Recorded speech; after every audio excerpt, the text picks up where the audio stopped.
Welcome to Andy and Ari On3, presented by Culver's. It's Friday. Nico Watch continues. Nothing official yet from UCLA, Ari, but their spring game is tonight.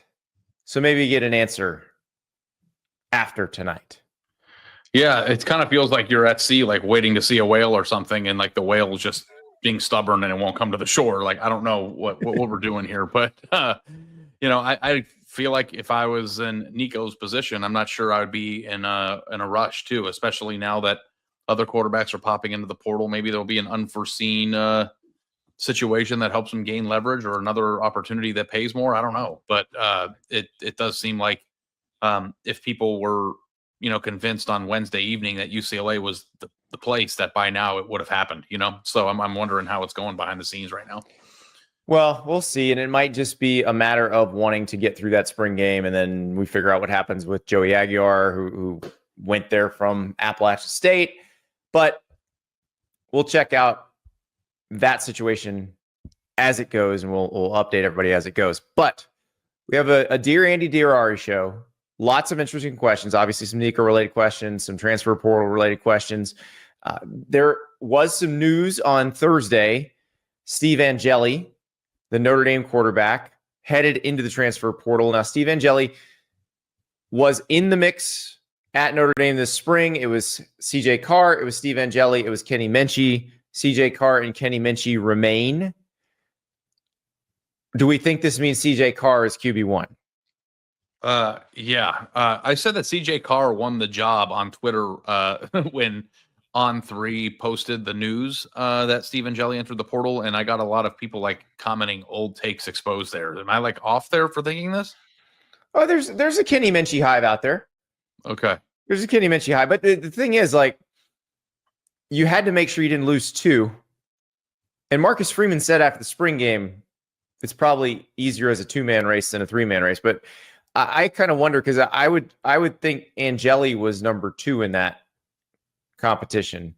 Yeah. But Angeli is probably a guy who can go start somewhere right now. And Pete Nakos wrote a story about what about Steve Angeli at Tennessee. I think Tennessee's trying to see what else shakes out, to see if anybody who is a QB1 somewhere established decides they want to enter the portal, maybe with a little slight nudging. But I don't know that Angeli would be in line for that, but I would think Angeli is in line somewhere. If somebody still isn't sure how they feel about their quarterback situation in the Power Four or at the top of the Group of Five, I think Steve Angeli could start for some of those schools. Well, I mean, do you want to have an honest conversation about how good he is? Because a few weeks ago, we had a discussion on the show with Greg McElroy, and he came on the show and was saying that every single time he's watched him on film and stuff, that he's been very, efficient. He compared him to Joe Burrow in the sense that he could come out of nowhere, not in terms of, production.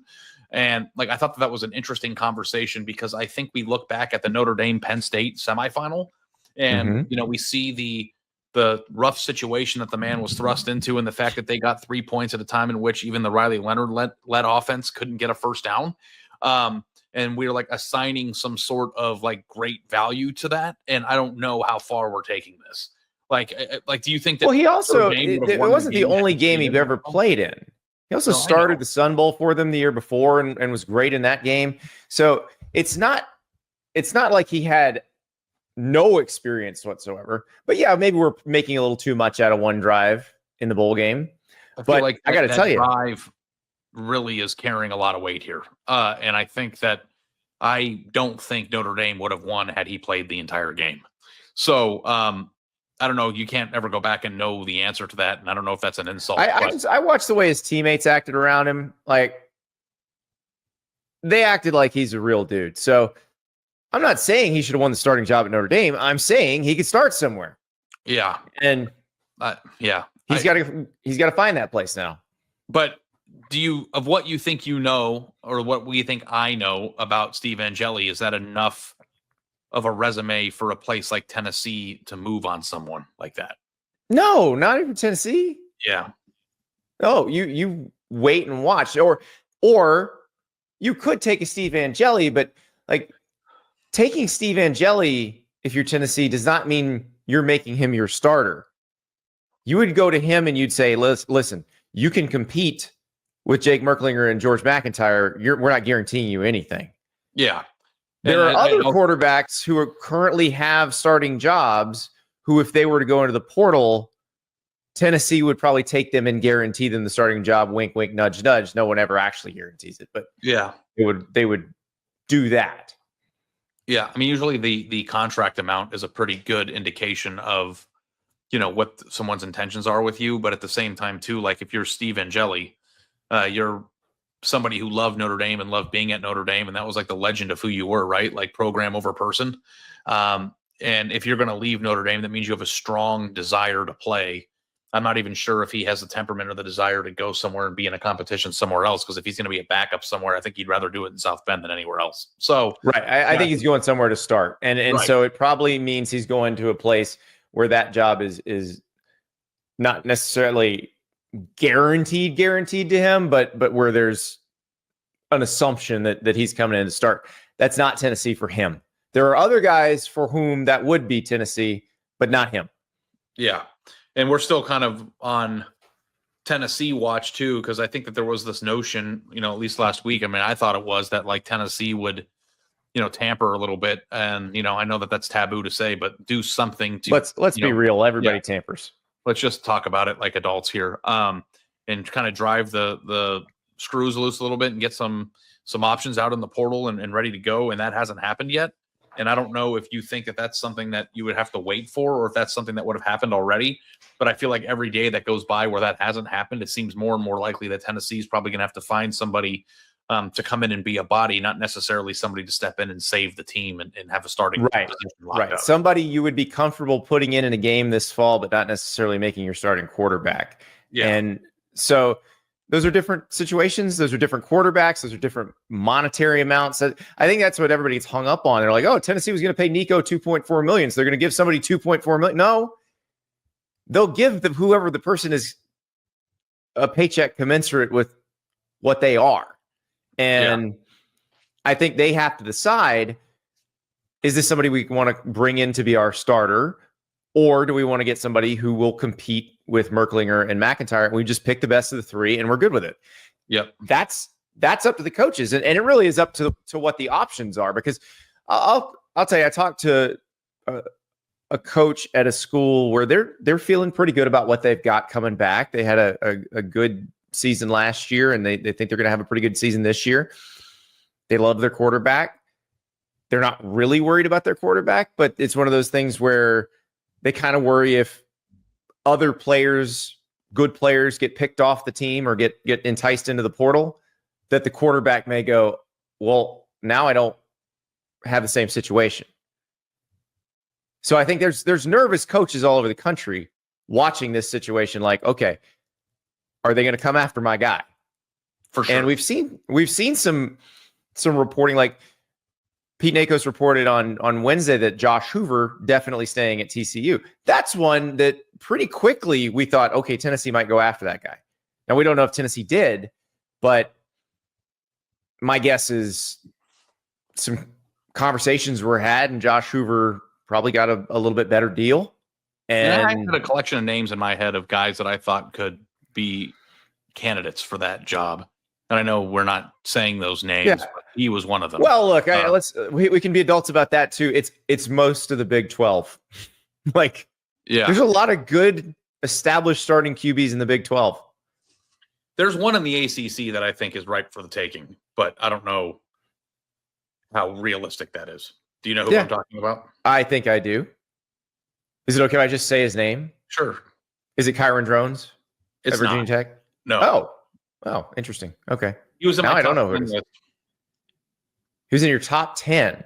Oh, Haynes King. Okay. I don't think Haynes King can go anywhere. I'm just saying if Tennessee could lodge that loose, I think Tennessee would have a player that comes in, is productive, is tough as nails. I think he embodies what Tennessee would be looking for. And I'm sorry if you're a Georgia Tech staffer and you're watching this, but that would make a lot of sense to me. Yeah, I don't think he's going anywhere. So based on what we've heard, but that's the interesting part of this, because whoever it is it's got to learn a new offense in 100 days. And we've talked about that relative to Nico and his transfer. Same deal if somebody comes in at Tennessee. That's not easy. That's very hard, especially if you haven't played. Now, if it's somebody who's played in this offense before, that's a different story. But that's not Haynes King, by the way. And that's not Josh Hoover. So I just know that Haynes King is a battering ram, has a pretty good arm. People love him. He's exciting to watch. He's not somebody that's going to command a $2.5 million, contract, but also is somebody that I think can elevate play around him. I think Haynes King is probably more of a truck last year than even Nico was. And like, if they were to try to go get a starting quarterback that is in a position of being very good while also not being at a team that's traditionally competing for anything, that would be, but again, it's made up in my head. I'm not saying that like this is happening. I'm just saying like, and that's the problem with this is I have a hard time talking about this stuff because I don't want to piss off the fans of the school that have the quarterback right now. And if the quarterback has no intention of leaving, I don't really want to cast the aspersion that they might want to, do that. So, cause and that's why I get it. Cause people keep asking, what about this guy? Why don't you talk about this on the show? Why don't you talk about this guy to Tennessee? That's why. Also, too, just I think it's important to reiterate the context and how we got here, which is there were names that popped into both of our heads at the beginning of this before anything happened, before anybody knew anything. That would have been like, oh, okay, well, that might make sense. That's all that Haynes King discussion was. That's not he is. That's not that he wants to. It's not that it's going to happen. We think he's a very good quarterback. I just think he's a very good quarterback, and that move to me would make sense if it came together. That's all. Yeah. Now, I will say, based on what we've heard, not going to happen. So take that with you Georgia Tech fans, and sorry for getting your blood pressure up for a few minutes. But all right, let's get to our Dear Andy and Dear Ari questions, because there's some really good ones. Before that, I want to tell you about Culver's. They are bringing us to Green Bay next week. The frozen tundra of Lambeau Field is where the draft is going to be held. We are going to be right there at the Culver's Great Wisconsin Tailgate. They're essentially building a restaurant around the set. It's going to be amazing. It's going to be incredible. Culver's, born in Wisconsin, but of course they've brought the beauty of the ButterBurger and the fresh frozen custard and Wisconsin cheese curds to the rest of the country. I've got one right down the street from me in Florida. Ari's got some down the street from him. It's incredible. And we are so thrilled to be joining them in Green Bay. I can't wait. I've never been to Green Bay before. Never been to Lambeau Field. Very excited about this. Can't wait to see the draft. This Nico stuff has overwhelmed a lot of the conversation. I'd like to have some draft conversations next week because there's some crazy stuff going on. Jackson Dart and Jalen Milroe are going to be there in Green Bay. And Shador isn't, from what I remember, I think. He's not. He's not. Cam Ward is, not Shador. I still think Shador gets taken before those other guys. Not before Cam Ward, but before the other two. But we'll see. But we'll have all those conversations next week. Thank you, Culver's, and we'll see you Don't next guarantee week. anything. That's true. Like Nico hasn't picked the school. Oh, wow. Yeah, we'd like to. We will talk about it. Like, are we going to have a Nico show in Green Bay? Is that what's going to happen? Listen, who knows at this point? Who knows? We did have a DJ Lagway show at the Final Four. Like, you never know what's going to happen. You never, ever know. Our first question comes from Willie. And Willie always brings it in the chat. He's tremendous. Always makes great points. And this is a fantastic question. Which top 10 quarterback from the class of 2023 is currently closest to performing at their ceiling? And it's interesting because we have a picture of Sam Levitt there, who is a member of the class of 2023, but was not a top 10 quarterback in the class of 2023. So I'm going to read you the top 10 quarterbacks in the On3 industry rankings from the class of 2023. And we will evaluate from there. So this is the industry rankings. So this is the composite of all the various recruiting services, including On3. Arch Manning, number 1. Dante Moore, number 2. Nico Iamaleava, number 3. Jackson Arnold, number 4. Malachi Nelson, number 5. Jaden Rashada, number 6.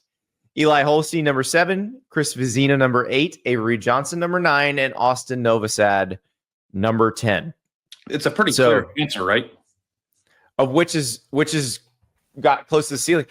Well, it's so crazy because we only have 2 guys here with a full season body of work.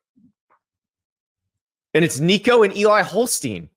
I mean, I think that the only person that's closest to operating at their ceiling is Eli Holstein because he has a whole season of body of work. And I don't know that we thought that he was going to be a number 1 overall pick.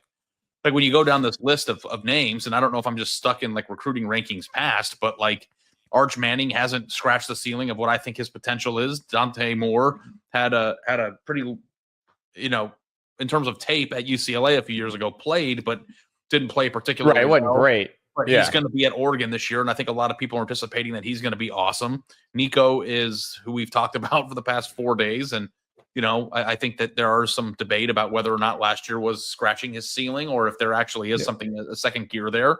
Malachi Nelson, we don't have to review. Jackson Arnold, I think, was put into an impossible situation last year, got benched in the middle of the year for things that were outside of his control, and now is going to a new place to maybe be the quarterback at Auburn. Like, nowhere near his ceiling. Jaden Rashada, I don't know that we'll ever see him play. Same with Malachi Nelson. And, Austin Novus. How about Avery Johnson?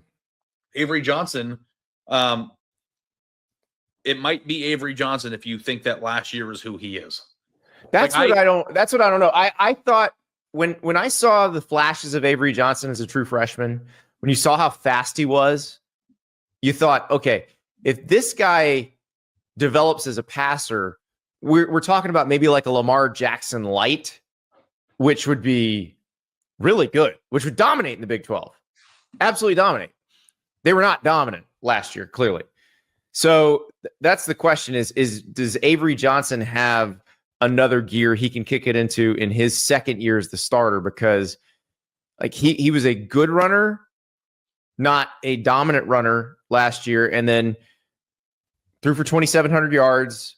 His yards per attempt is pretty average. His completion percentage 58.3. He could stand to bring that up a little bit. 25 TDs, 10 interceptions. So like a pretty good season. But I thought, given his speed, if you combine that with the arm, this was a dark horse for the Heisman guy last year. Let's not forget he dominate. Yeah, that he dominate. Yeah, he did not have the year that people thought was on the table there. Like I remember people were comparing this guy to Johnny Manziel last year at this time. And I got excited about him too. And honestly, remember when the video game came out? Like if you ask somebody, what team are you most excited about playing with? Like K-State, absolutely. And K-State, excuse me, was one of the top answers to that question. So, the thing is that when you have an entire season under your belt, I think that the fantasy or the illusions of what could be get dimmer because you become more familiar with somebody. And I think that like when it comes to like Arch Manning or Dante Moore, even who has played quite a bit, despite not at Oregon yet, you can let your imagination run wild with these people because I feel like we know who Eli Holstein is. I think we know who Avery Johnson is to a certain extent. And those two are probably the only answers to this question because you have a few in there that are just completely flamed out. And then you have a few in there that have yet to really have their moment. And their moments coming up this year, which is why I think that this year specifically is one of the most compelling years in terms of candidates to take over the face of the sport role, because the SEC's every team that's competitive outside of 2 or 3 in the SEC is a new exciting young quarterback that, either is going into their second year or their first year. And like, listen, I think that Arch Manning is probably going to be in New York next year. I think that like he insists upon himself. And I think he's going to be very productive. So, like, my imagination still runs wild with him.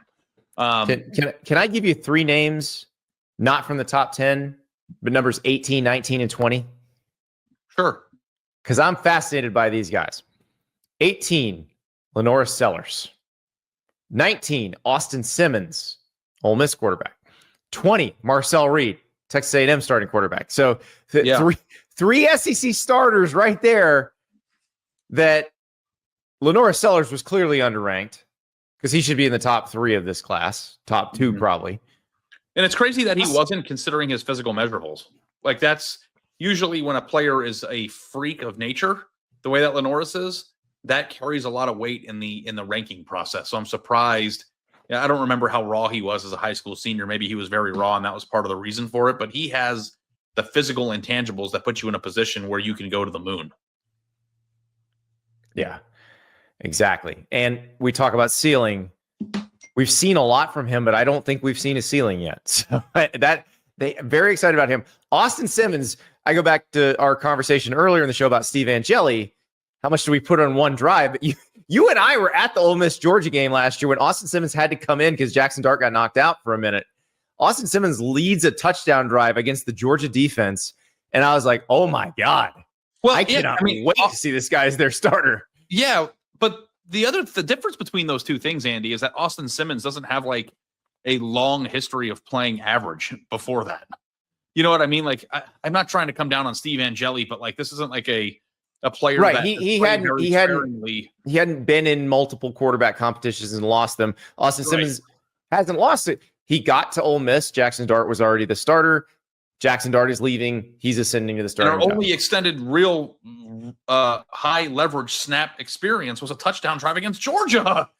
He looked incredible. Now, I will say what I thought was interesting was even before that drive, watching Ole Miss warm up, watching Austin Simmons before that game, because I didn't know much about him. I knew what I'd read. I knew his history. He's also a baseball player, but didn't know much about Austin Simmons, the person, the player, how he interacted with his team. That's a guy who the team revolves around. Like you could even tell, even as a backup, he was like that. It's a guy that you feel confident. I know Ole Miss kicked the crap out of Georgia that day, but that's a guy that you feel they would have won the game with had he had to play the rest of it. Because remember how dire it was when Jackson got hurt? Like that was because Georgia just scored. Yeah, Georgia run down the field and scored. Jackson Dart got injured, and the entire stadium kind of was like, oh boy, here we go. And then Simmons comes in and leads that drive, and it wasn't a field goal drive either. And I think the thing that we forget about the Angeli drive is that he should have turned it over before getting that three. And if he would have turned it over, then we would have forgotten about that drive. Yeah, if their right tackle doesn't pick up that fumble, doesn't dive on that fumble, it's a different story. The Ole Miss offense operated at peak capacity under his leadership.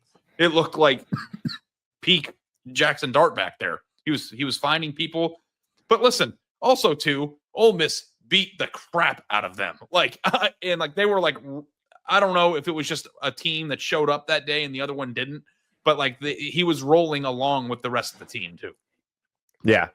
Marcel Reed is another one that's very interesting in this class. Texas A&M starting quarterback. And because of the circumstances where he gets put in against Florida because Connor Wegman's hurt, but the thought is as soon as Wegman's back, he's starting again, which is what happened because Wegman got healthy. They started him against Missouri. But then Reed comes in against LSU, and then it becomes his job. I think we could see a significant jump from Marcel Reed from year one to year two because he has a whole offseason as the starter. And also, too, is the type of runner that's very exciting. And I think that he's not a particularly big guy, but when he gets into space, he can make people miss and is very explosive. So if the stuff comes together with the arm, then you have a potentially really explosive player who's very young in his career. And also, we don't talk about it enough, but how badass is it? Like with his big white mouthpiece every time he smiles after a big play. Like I don't know if you picked up on that, but it's just like the guy's got swag. He's definitely got swag. Now let's go to number 24 in the industry rankings, but number 7 in On3's rankings. Which that is a good one from Charles Power and Cody Belair, Sam Levitt. And Cody Belair told us when Sam Levitt transferred from Michigan State to Arizona State, watch this dude. Yeah, I mean, operating close to their ceiling is not an insult with Sam Levitt because I thought he was already very good. Like this isn't somebody, if he plays like he played last year, that means that's who he is. So like maybe the answer would be Sam Levitt if he were a top 10 player, but I feel like of all these guys, I mean, I don't know that I would take him over all the guys we've talked about because you're talking about like Lenora Sellers in this conversation. And I'm not sure I'm that far down the hole with him, but like I had Sam Levitt as my number 6 quarterback in college football. So if you're already ascending to that level, then I think that you could say that he is playing peak performance, and peak performance is an elite level quarterback, which I think he is.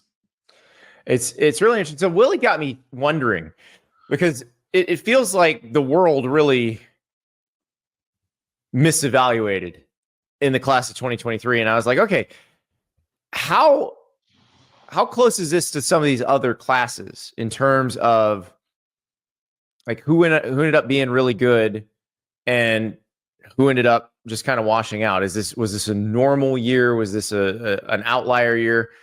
And going back through the other classes, it feels like it was actually pretty normal, because quarterback recruiting is just a crapshoot. It is very difficult to determine who's going to be number one. Producer River asks, is Darian Mensah in the 2023 class? Yes, he is. He was in the 100s in the On3 industry ranking. Everybody messed that one up. Though I will say our guys had him in the 60s. So they had him higher than everybody else.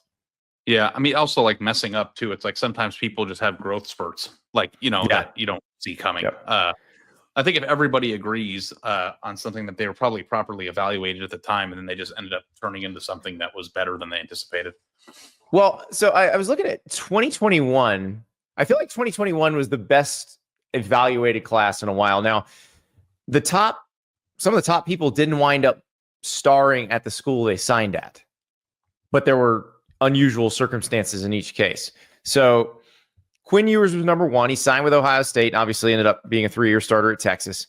Caleb Williams was number 2, signed with Oklahoma, followed Lincoln Riley, USC. Then you had Sam Heward, who didn't end up playing at Washington. Brock Vandegrift went to Kentucky from Georgia, didn't play well. Kyle McCord wound up started at Ohio State. Wanted to be guaranteed the job, wasn't guaranteed the job. Goes to Syracuse, had an awesome year, going to the NFL now. Ty Thompson, Jackson Dart, signed with USC.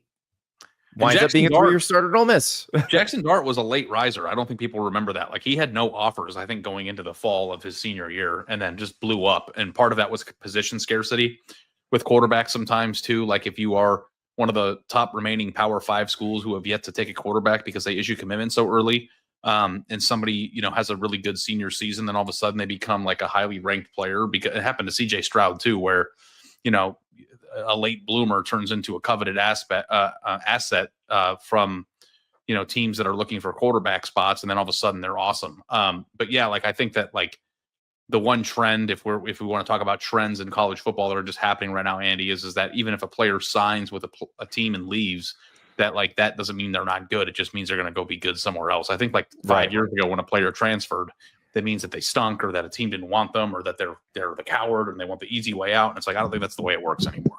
Well, and quarterbacks have always done this. Even when you had to sit out a year, quarterbacks transferred. Yeah. Because there's only one quarterback job. Like, if you're an offensive tackle, there's another offensive tackle job, or you might get moved to guard, or you might, if you're a linebacker, you might get moved to a different linebacker spot and still play.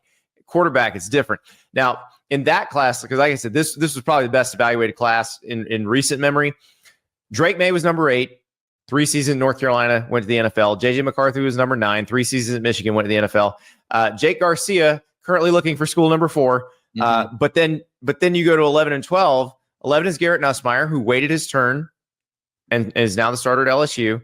Jalen Milroe, who waited and won the starting job at Alabama and was a 2-year starter there. So that was a very well-evaluated class. You go to 2023 and you get one that looks like that. I'm sorry, you go to 2022 and you get one that looks pretty similar to 2023, where it's just not, it's very hit or miss. Cade Klubnik, that was a good one. Still there, is the starter at Clemson. Ty Simpson, maybe the starter at Alabama right now. Drew Aller, definitely the starter at Penn State. But then you got Connor Wegman, Devin Brown, Walker Howard, Brady Allen, Nick Evers, Gunnar Stockton. That was a very class in general anyway. It's not just, some years you just have a lot of really good players, and that class specifically had a ton. So, yeah. So, 22 looks more like 23. 24 actually could wind up by the end of this season producing, or by the beginning of the season, producing more starters at their original school they signed at than 2023, because you already have DJ Lagway and Dylan Raiola starting at their respective schools, and you may have CJ Carr and Julian Sayin. Now, does Julian Sayin count? Because he did sign with Alabama and was there for like a day.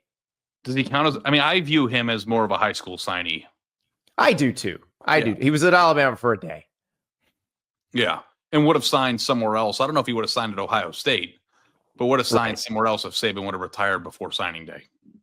Yeah. So, but it's a very interesting question, situation.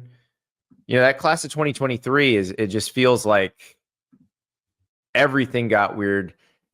Seeing Jaden Rashada's name just still like because Nico is the situation that Jaden Rashada wanted.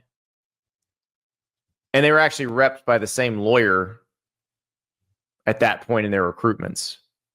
When Nico committed to Tennessee, when Rashada, I believe, committed to Miami. And it's amazing how the Rashada thing fell apart much earlier, but they feel like they've fallen apart in the same ways.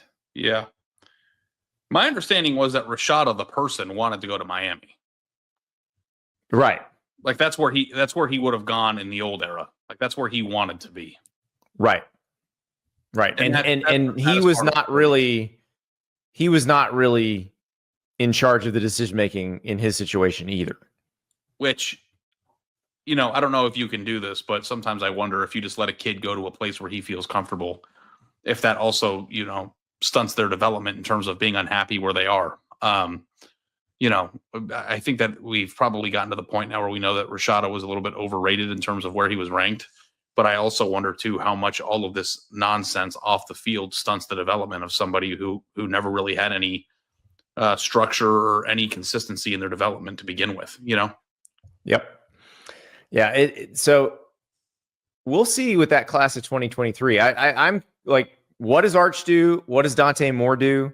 What does Jackson Arnold do at Auburn? What does Nico do at UCLA? It's gonna be a fun question to revisit in November. Yes. Yeah, because we're going to have definitive answers, or at least more definitive answers on these guys. So, Willie, bookmark that. I want you to ask this question again in November. We love your questions. We're going to answer it. So, love you, Willie. You know the email. Next question from Dan. It's a two-parter. 1, is there any chance Tennessee or their NIL collective sues Nico and his team for a breach of contract, or would that be a bad precedent to set for future recruits worried about being come after? 2, it seems like a lot of rules cannot be put in place without collective bargaining agreement and acknowledging players as employees. But is there any reason why there's no certified agency list similar to professional sports? I know pro athletes don't have to have an agent, and the certification is with the Players Association. But this seems like an easy win for the NCAA if that body of power even exists anymore. Well, we'll start with number 1. We don't have Nico's contract that he was working under at Tennessee. I have an older version, but they reviewed it and did some different things right before he signed on signing day. But the older version does assign his NIL rights to Tennessee's collective.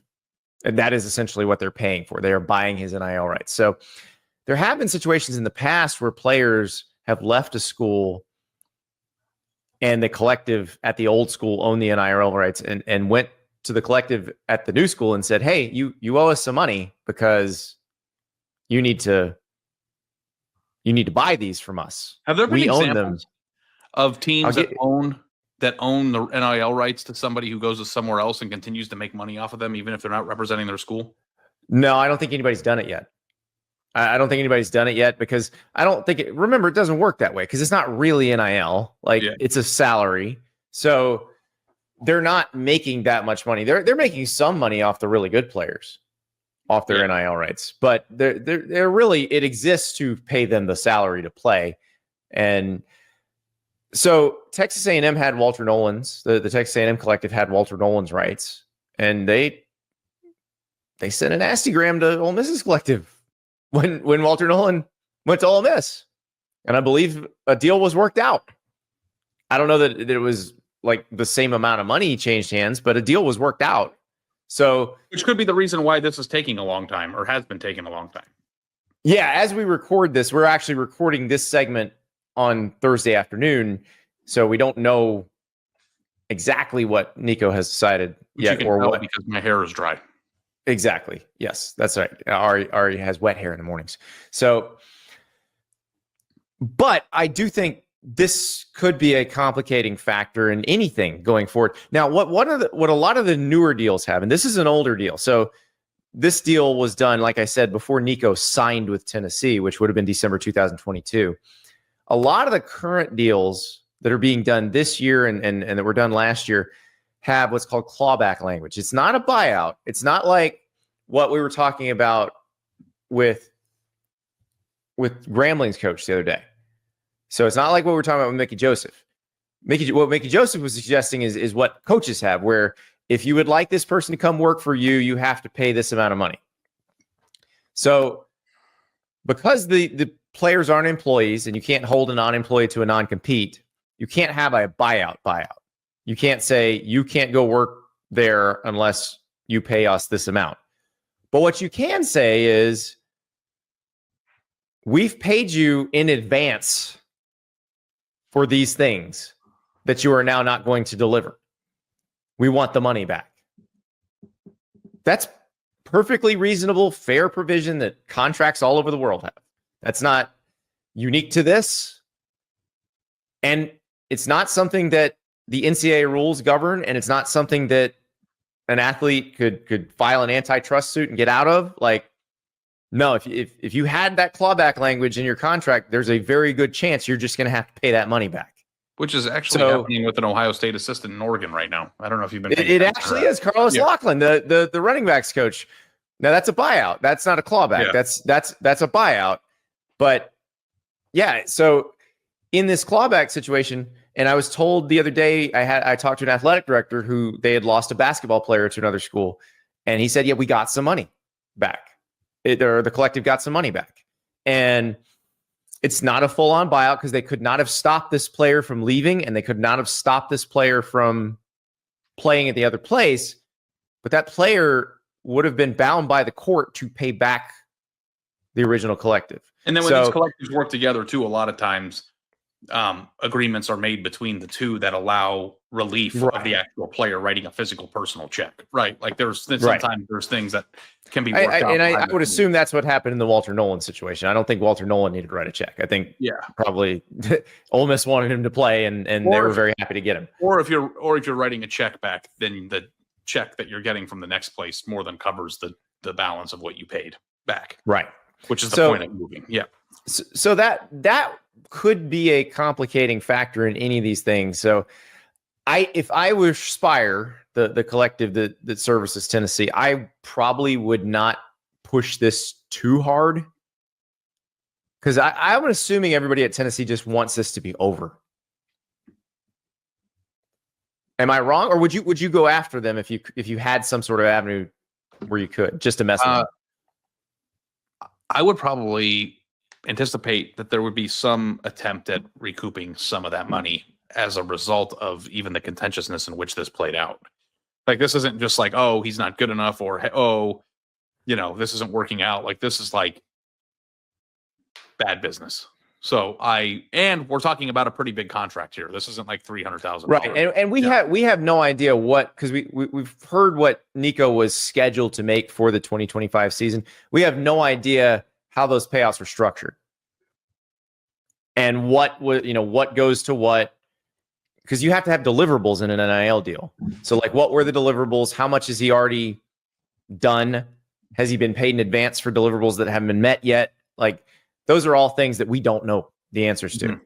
Yeah. So if you have deliverables that haven't been met and you've already paid for them, then conceivably you could go after that, I would think. Yeah. So we'll find out. But this is again, just a whole new world of all this stuff. And I go back to what I always say. You don't have to do it this way, schools. You can choose to do it a different way. You can choose to say you're paying them for football, say they're employees. Maybe you don't make them employees of the schools. Maybe you make them employees of the conferences. But you could do it that way and avoid a lot of this. Or they have real buyouts, or they have contracts that they would be required to honor. So you're choosing this. Now, as to Dan's second question, How about an agent registry? I'm not sure the NCAA can do an agent registry right now. I don't know if the NCAA has enough teeth to do anything like that. I do think if you get to the point where there is collective bargaining with the athletes, if they become employees or if there's some sort of congressional carve out that allows them to bargain, even if they aren't employees, then whatever bargaining unit forms might create an agent registry. And I think that would probably be Healthy. a good thing. Like, the NFLPA has an agent registry. If you're going to represent an NFL player in a contract negotiation with the NFL team, you have to be registered with this agent registry. So I don't see a problem with that. I think that would help, and you could create whatever standards you want for it. It could be very high standard. It could be a very low barrier to entry. It really would depend on what the members of the bargaining unit wanted to do. Yeah. So I don't think it's a bad idea. It's one thing. I actually remember writing about this back when, the North Carolina situation, Marvin Austin and all them. Why doesn't the NCAA have an agent registry? Like, because they wouldn't let the players have agents. But my thing was, let the players have agents, and then register those agents. Police them if you want to police them. But I don't know if the NCAA has the juice now to do that. Yeah, I mean, it would be nice, because I think it would also promote the protection of players from dealing with people who aren't good at this. Yeah. Yeah. Now, look, you can't stop a dad from representing his own kid.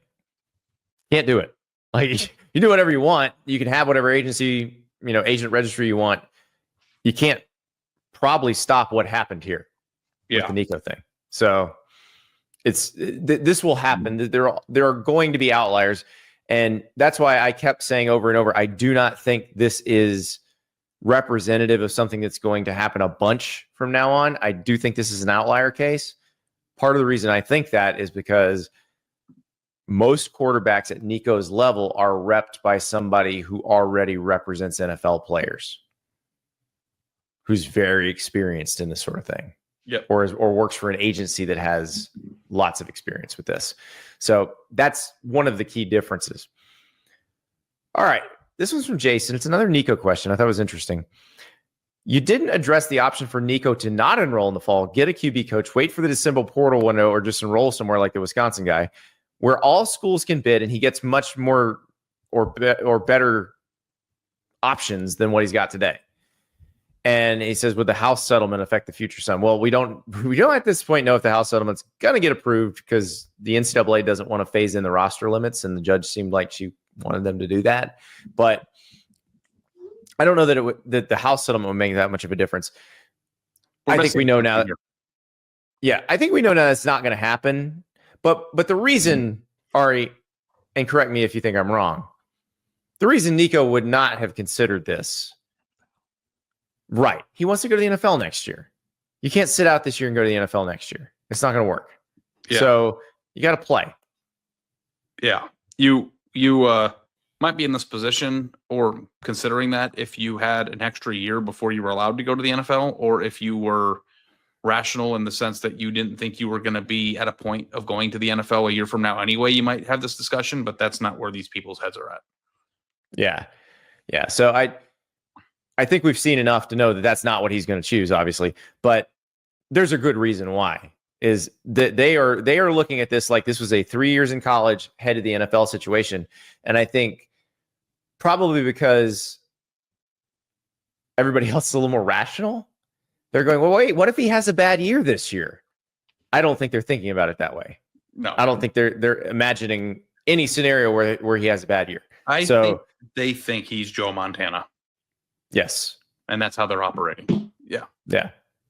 And he might be Joe Montana this year. We don't know. So if he is, he's 6'6" with a big arm. I mean, the thing too that you have to consider is that you want to put the best possible tape out there to get drafted at the highest possible point. And by taking more money or demanding more money and then downgrading the perceived talent around that player, the odds of him getting the tape necessary to get drafted where you would like him decreases, and you might actually come up with less money a year from now. Like, that's the thing that no one's talking about. Yeah. Yeah. You play worse not only may the NFL not be in the cards next year, you're taking a pay cut. Or if you go to a different school, like there are so many ways this can go bad, but sitting out would probably make it even worse, especially given the fact that they want to go to the NFL in 3 years. Yep. This question from @Doomer405. Has Jim Nagy lived up to the hype? Jim Nagy, of course, is our friend who used to run the Senior Bowl, who is now the general manager at Oklahoma. This question feels premature. Ari, the guy's been on the job like 2 months. I was going to say, can you just add this to the Ask Us in November of 2026 list? Like, I don't know. Yeah. I mean, he didn't even get a chance to do the December portal window. They've gotten, they got Jade Knott from Cal at running back. They got an offensive lineman from Stanford that I think they think is gonna play for them this year. So that's a good sign. Those are two players who are probably going to be productive for them this year. So that's good. But yeah, let's give Jim at least one full recruiting cycle before we do anything. Yeah, and if Oklahoma's an absolute dumpster fire of a thing, then maybe Jim will have some more duties that don't only pertain to talent accumulation. So we'll see how that goes. But way too early, I think, to answer that. Yeah. We just don't know because 2 months. It's and again, if you don't have a December portal cycle and you don't have a full high school recruiting cycle, it's really hard to tell anything about the person even whose if job is to Oklahoma's acquire good talent. this year, I still think it would be premature because his thumbprint might be on like a few players, but any personnel staffer in the country would have taken Jay Knott. I don't know if that's a feather in his cap. And then two, like John Mateer was signed and ready to go there before he showed up. So right, he was already enrolled. I don't think that like really much of anything that happens on the field this year is much of a reflection on him and and what he's doing. Yeah, because I just think it's too early. So we'll have a better answer to that. The first question, Willie's question, we'll have a better answer in November. Probably need to go to the following November before we can have a good answer to this one. So yeah, November 2026. Put a pin in that one. Doomer 405. We'll get back to it. Next question comes from Wagner. I just love the way he asked it more than anything else. As a North Carolina fan, Ryan Brown starting at QB terrified me. Over the last few days, I've watched every highlight of Gio Lopez, and I'll need to call my doctor if this feeling lasts more than 4 hours. How do you see Gio transitioning to the power conferences? What is North Carolina's ceiling? So Gio Lopez is the South Alabama transfer that we expect to move to North Carolina. He's a lefty quarterback. He moves very well, runs really well, looks good in the RPO game. So what is North Carolina see? I don't know what North Carolina's ceiling is, Ari. Bill Belichick did a really good job of keeping a lid on what anybody could see of that roster. We know Bo Atkinson, their best returning defensive player, hit the portal. That's not a good sign. Easiest schedule in college football this year. That's true. Not wrong on that. Not wrong on that. So that part, be excited about, Wagner. Gio Lopez, I think you could be excited about because he was fun to watch at South Alabama. And, it's interesting. I went down a rabbit hole, and I've gone down a couple North Carolina rabbit holes this week because obviously Matt Baker at The Athletic had that incredible story about the emails between Bill Belichick's girlfriend and everybody else. But I went down a Freddie Kitchens rabbit hole. Freddie Kitchens is the offensive. Yeah. Freddie Kitchens is the offensive coordinator at North Carolina. I was going back to when he took over the Cleveland Browns offense in 2018. So remember Hugh Jackson gets fired as the head coach, and they also fired the OC at the time. And so they make Freddie Kitchens the interim head, Freddie Kitchens was made the play caller, and then the DC was made the interim head coach at that point. But Freddie Kitchens, the offense that he put together in very early Cleveland Browns Baker Mayfield land was kind of cool. Yeah. Like they were doing some stuff that didn't work. Like there's a really good Brian Baldinger breakdown of the difference between their offense before the firings and their offense after Kitchens took over. And like he was running inverted wishbone in the NFL, not the offense, but the formation and then working out of that formation. He was doing a lot of things to give Baker Mayfield a chance. Whereas the offense previously didn't give them a chance to do anything. Big Browns guy. I don't have a lot of positive memories of that era. But the Browns were also like the worst assembled NFL team in the history of the planet when Hugh Jackson was the coach. So like, Yes. I have a hard time too, like assigning any blame or praise for somebody who takes over.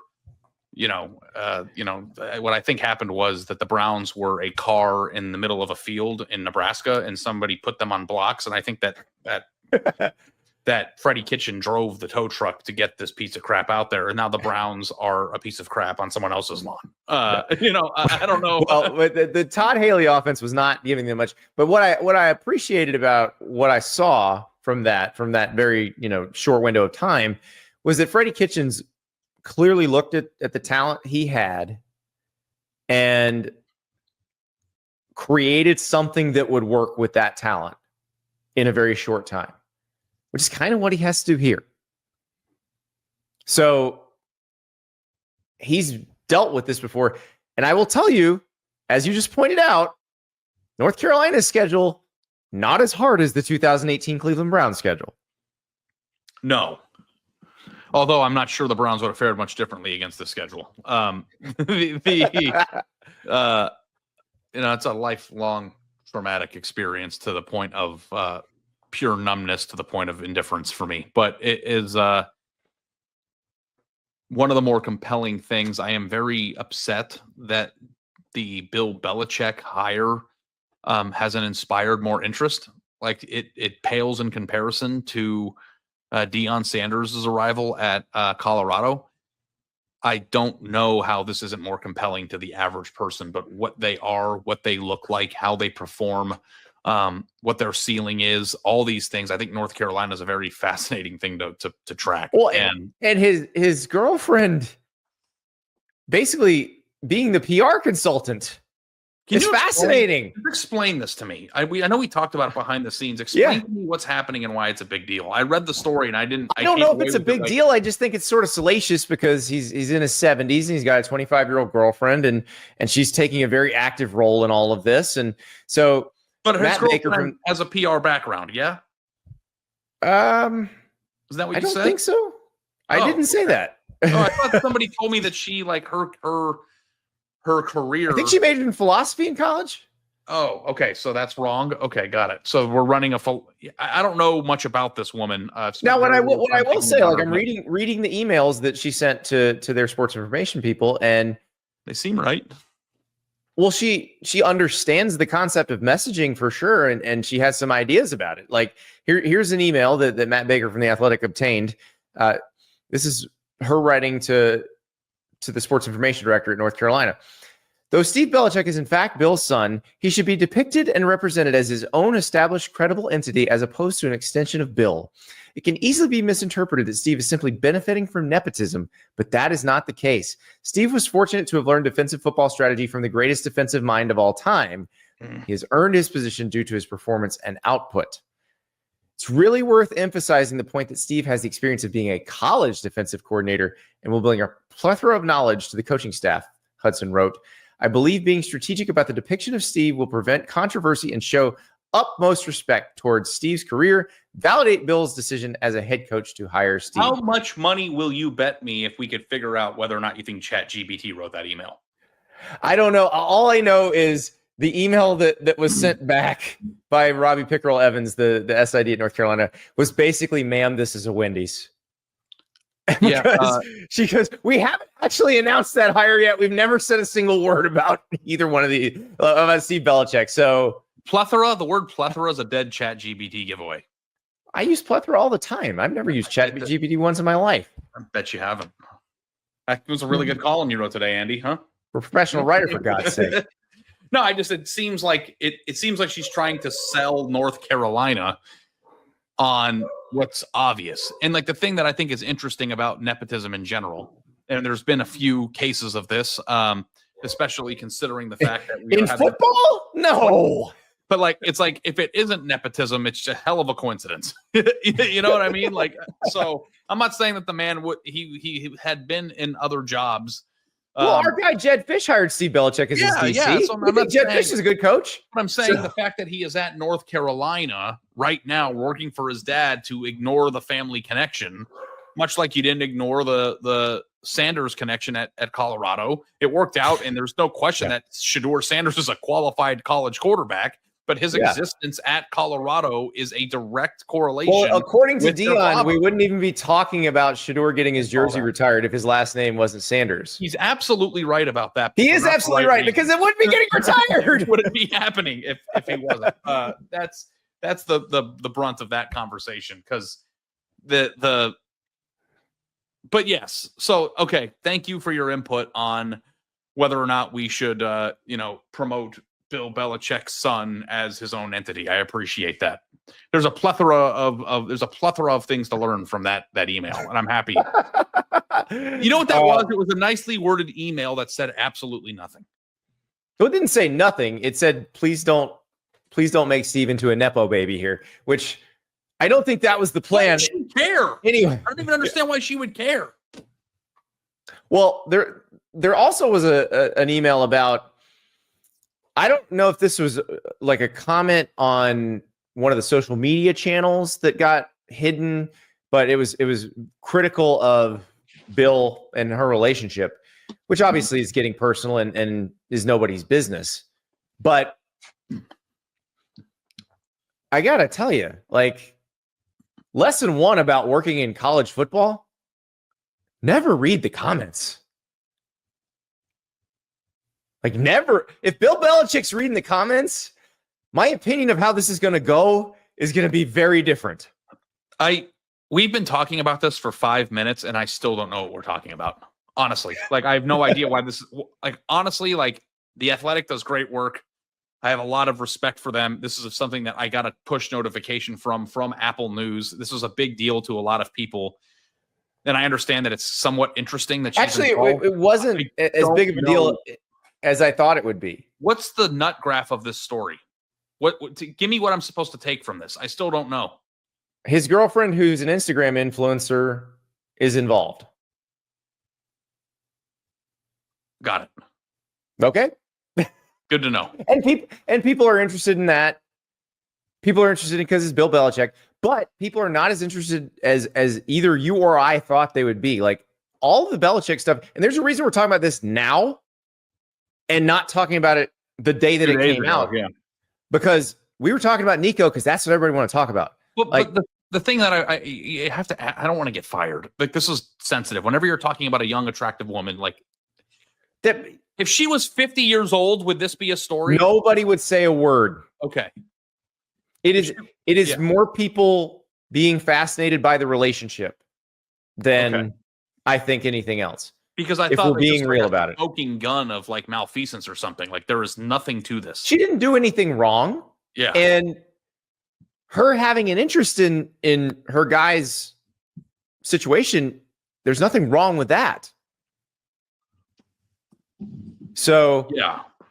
But it is interesting because there are people in North Carolina whose job that already is. I think that's what's in one of the pieces of it that's interesting. When you're just like driving around and you get a push notification about it from Apple News, that's usually an indication that this is some heavy thing that you need to pull over and read, or there's something significant to this. And the significance of this is she's an attractive 25-year-old woman. That's all that matters here. I don't know if that's all that matters here. Well, I mean, this isn't a story. This is not a story. Okay. I'm sorry. Like, Bill Belichick's Instagram model influencer girlfriend is involved. Perfect. Is involved. Yes. Perfect. And if you want to, you're not interested in that at all. Like, that doesn't fascinate you. I would be interested if the involvement was something other than a chat GBT. Like if she was calling plays. Water's wet. Like, I don't know, or like if she was helping recruit or doing something that like she didn't even inform you. Like, that's obvious. And now head coaches' significant others always help recruit, so we know that. Yeah, that's not a role. That's an email that I could have written in between. That you think was written with ChatGPT. I'm gonna say that plethora is just in the vocabulary because I use plethora all the time. It seems like I have a plethora of ways to use plethora. the way that she used plethora in that it was like a way to make a rudimentary email of information that isn't enlightening at all seem to be deeper than it is. Let's not make his kid look like a Nepo baby would have been a sufficient email. That was a 400-word email. I don't think you want that one found in the Freedom of Information Act request. I think she handled it very diplomatically.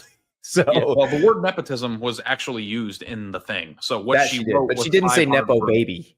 Nepo baby would have been the problematic phrase. How about this email? Let me show you. Let's do this. I'm going to read you. Opening chat GBC right now. I'm Chat GB. I'm Chat GBRE. Chat. Okay. Chat A.R.I. Chat A.R.I. here. When promoting Bill Belichick's son publicly, let's do our best to highlight what made him uniquely qualified for the position through his own individual accomplishments, as to avoid any accusations or thoughts of him being here as a result of nepotism, period. Or, and I think this is probably what some of the folks who, again, already work at North Carolina with that job might say, don't send that email at all. Because they already know that. They've already thought of that. It's like me telling a scuba diver in a 400-word email to make sure their tank is on before going in the water. Right, exactly.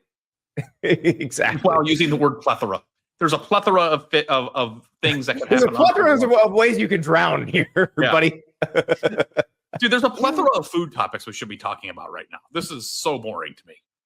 Well, it's like the Culver's menu is a plethora of items. There's a plethora of options on the Culver's menu. And I don't think that the topic is boring. I think like the fact that this is a story is boring. I'm happy we're talking. I just, there's no juice to this at all. Am I wrong? I am glad we got your feelings out on this. But like, am I wrong? I think we should ask the folks, because so hit us up in the chat, hit us up on social media. Do you care? Does this matter to you at all? This is the thing with me, though, and we've talked about this on the show before. I don't know why TMZ exists. I don't understand the fascination with the royal family. And I think that's your problem, because this is the college football story designed for those people. Yeah, it's like young, attractive Instagram model girlfriend, and then whatever comes after that doesn't matter. It's just like that's it. And like that, there's an entire business based on that, but it's like the same reason why I don't care who Liam Hemsworth is dating right now. You know, like I don't give a crap about that. Isn't he married? No, I don't even know. I don't know any of the. I just was the first name that popped in my head. He's not the one that's Thor, right? I don't know a single actor's relationship status. You want to know why? Because I don't give a shit. Like, who cares? I'm just messing with you. I'm actually, you know what I'm doing? You know what I'm doing? I'm looking at the sourdough melt at Culver's. Let me guess. Liam Hemsworth's wife is really attractive. I don't even know if he's married. Let's find out. No, he was married to Miley Cyrus briefly. That's fucking. Oh, sorry. That's weird. That was a real reaction that I would have said if we were just hanging out. I lost track. And now you're fascinated. Now you want to know all about Liam Hemsworth's relationships. Yeah, that's weird. I didn't know that. Sorry, Andy. This is the show, everybody. This is what happens when we get late on a Friday. This is what happens. I've warned you time and time again. Here we are. So all you new people who have joined since this Nico drama began, and I know there's a bunch of you.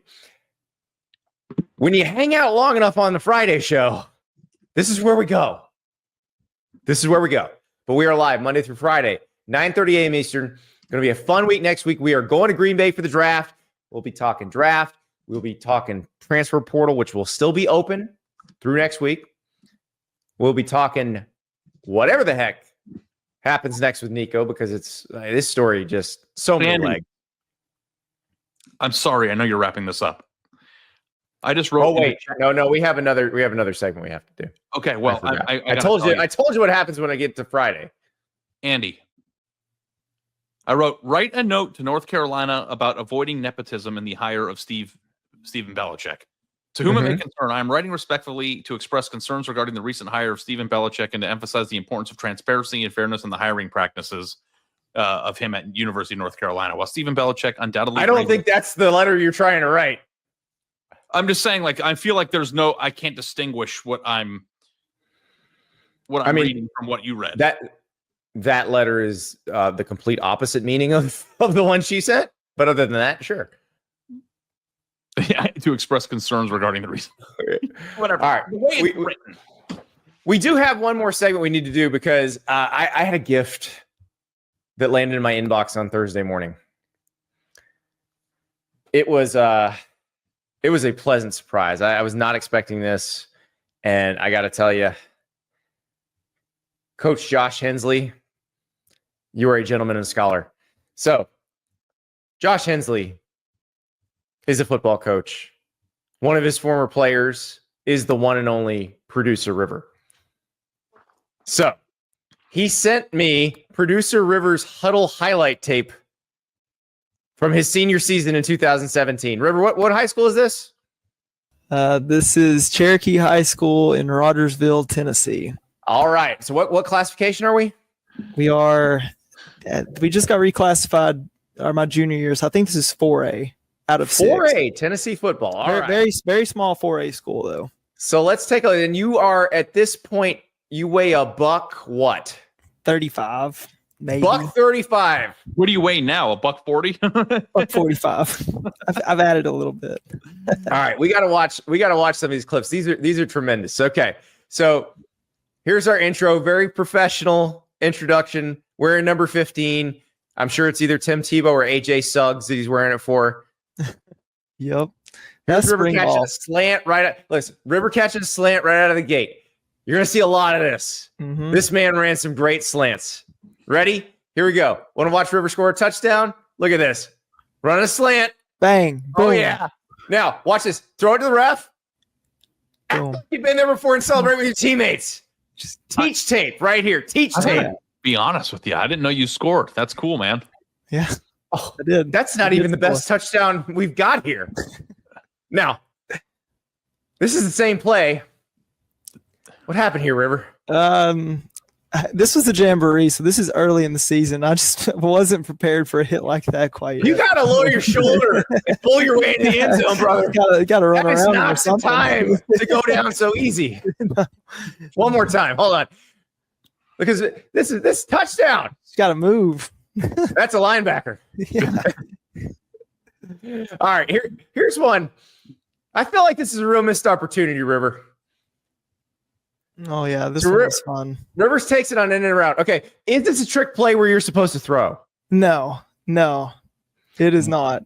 I don't care what was called, and I don't care that you're moving from your right to your left and you're right-handed. Throw the ball. You had dudes running wide open. They never would have guessed. It looked like he was going to throw it there, but there was no receiver there looking for the ball. Oh, there's number 4. Yeah. Well, we had always practiced that play to the right, and then in the game they called it to the left out of nowhere. And I was like, "This is the wrong way," but he nodded me because we're on the right hash. He's like, "Yeah, just do it," and I was like, "Okay." I mean, they did pick up 8 yards, didn't they? Oh yeah, no, this is a quality pot. It's it's a successful play. Like if we're measuring success rate, this is a successful play. Did you see how he leveraged his lead blocker to get the defender, all locked up? And there's a few that I didn't put on here. Like River does not go down easily. There's a bunch where River gets hit 2 or 3 times and is still standing when he goes over the sideline and looks back like, ha, ha, ha. Now, here's the most successful of the plays in the highlight tape. Watch this. Little razzmatazz. Double pass. See you later. Look at River pausing to look back at the DBs that are chasing him right before he crosses the goal line. Dude, that's a guy. That's a guy right there. He got ladies. That's what that guy. That's right. Good old Rogersville, man. Look at because he pauses. Kind of leaves the football out there. I'm glad you didn't drop the ball ahead of the goal line. That would have been terrible. Can't do that. All right. One more. We're going to watch our boy River commit a felony. Here we go. This one was fun. River tells me when I get this clip, there's one in there where it might not be legal anymore. Yeah, River, that's a penalty. This was never illegal. They didn't call it there. Yeah, they missed it. That's a block in the back, Look, buddy. man. You murdered this poor kid. Oh, this was tough. But Yeah, so it was supposed to be a trick play. Gets, somebody drops the ball, it gets blown up. The Just ref trying to is make something right out of it. there. The ref he's was right there. All right, I'm gonna look at this again. All right, where's this guy looking here? Where's he looking? All right, no, he's not looking at you at all, dude.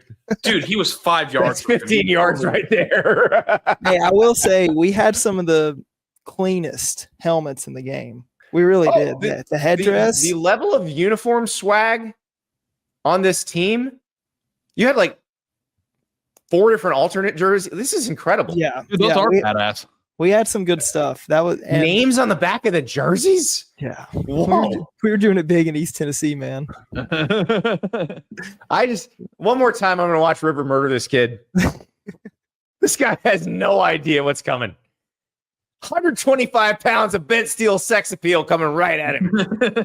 Gotta wind up for it. Boom. River, next time Andy gets snippy with you, just lay your shoulder down. Okay.